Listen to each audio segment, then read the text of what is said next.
Mark Twain. The Adventures of Huckleberry Finn. Chapter 1. Huck in Trouble.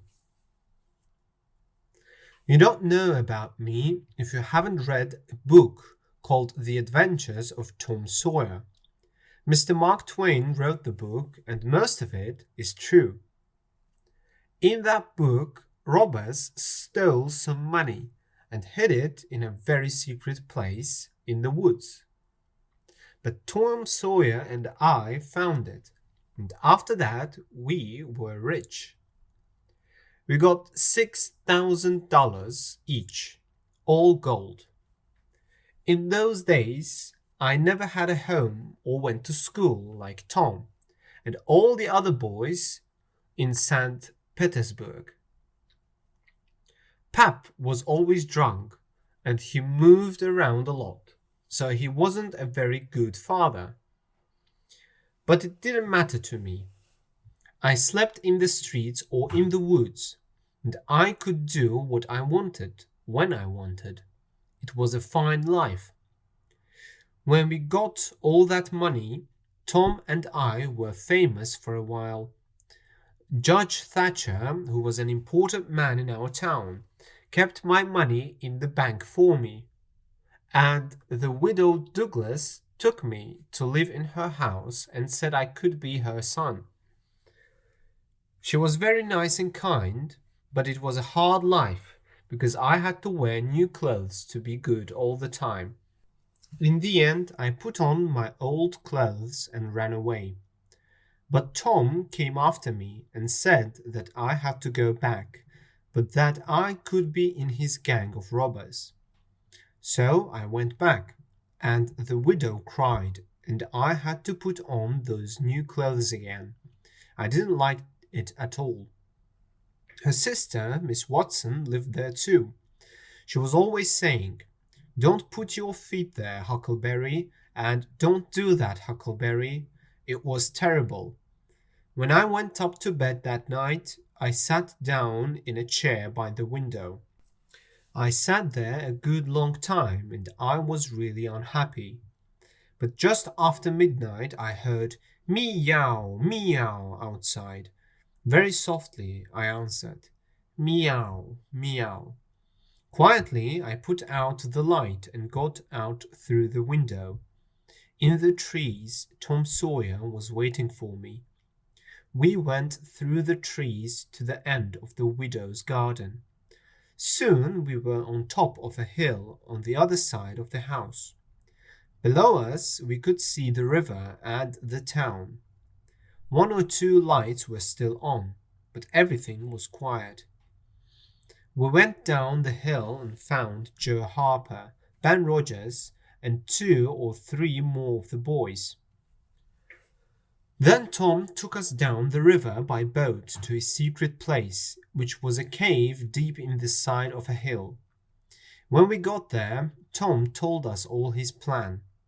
"Now we'll have this gang of robbers," he said, "and we'll call it Tom Sawyer's gang. If somebody hurts one of us, the others will kill him and his family. And if a boy from the gang tells other people our secrets, we'll kill him and his family too." We all thought this was wonderful, and we wrote our names in blood from our fingers. Then Ben Rogers said, "Now, what's the gang going to do?" "Nothing," replied Tom. "Just rob and kill. We stop people on the road and we kill them and take their money and things. But we can keep a few of the people, and then their friends can pay money to get them back. That's what they do in the stories in books." But Ben wasn't happy. "What about women?" he asked. "Do we kill them too?" "Oh no," Tom answered. "We are very nice to them. They all love us, and they don't want to go home." "Then the cave will be full of women and people waiting, and we'll have to watch them all night." "We'll all go home now," Tom said, "and we'll meet next week, and we'll kill somebody and rob somebody." Ben wanted to begin on Sunday, but the others said no. It was bad to kill and rob on Sunday. My clothes were very dirty, and I was very tired when I got back. Of course, the next morning, Miss Watson was angry with me because of my dirty clothes, but the widow just looked unhappy. Soon after that, we stopped playing robbers because we never robbed people and we never killed them. Time went on and winter came. I went to school most of the time and I was learning to read and write a little. It wasn't too bad and the widow was pleased with me. Miss Watson had a slave, an old man called Jim, and he and I were good friends. I often sat talking to Jim, but I still didn't like living in a house and sleeping in bed. Then one morning there was some new snow on the ground, and outside the back garden I could see footprints in the snow. I went out to look at them more carefully. They were Pap's footprints. A minute later I was running down the hill to Judge Thatcher's house. When he opened the door, I cried, "Sir, I want you to take all my money. I want to give it to you." He looked surprised. "Why? What's the matter?" "Please, sir, take it. Don't ask me why." In the end, he said, "Well, you can sell it to me then." And he gave me $1, and I wrote my name on a piece of paper for him. That night, when I went up to my room, Pap was sitting there, waiting for me. I saw that the window was open, so that was how he got in. He was almost 50 and he looked old. His hair was long and dirty and his face was a white color. His clothes were old and dirty too, and two of his toes were coming through his shoe. He looked at me all over for a long time and then he said, "Well, just look at those clean, tidy shoes. And they say you can read and write now. Who said you could go to school?" "The widow," I began. "Oh, she did she? Well, you can forget about school. I can't read and your mother couldn't read.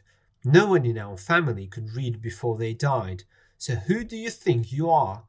Go on, take that book and read to me." I began to read, but he hid the book and it flew out of my hand across the room.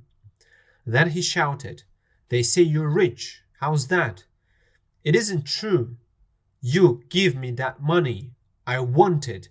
Get it for me tomorrow." "I haven't got any money. Ask Judge Thatcher. He'll tell you. I haven't got any money." "Well, give me what you've got in your pocket now. Come on, give it to me." "I've only got $1 and I want that too. Give it to me, do you hear?" He took it and then he said he was going out to get a drink. When he was outside the window, he put his head back in and shouted, "And stop going to that school or you know what you'll get." The next day he was drunk and he went to Judge Thatcher to get my money. The judge wouldn't give it to him. But Pap didn't stop trying, and every few days I got $2 or $3 from the judge to stop Pap from hitting me. But when Pap had money, he got drunk again and made trouble in town. He was always coming to the widow's house, and she got angry and told him to stay away. Then Pap got really angry, and one day he caught me and took me a long way up the river in a boat. I had to stay with him in a hut in the woods, and I couldn't go out by myself. He watched me all the time. The widow sent a man to find me and bring me home, but Pap went after him with a gun, and the man ran away.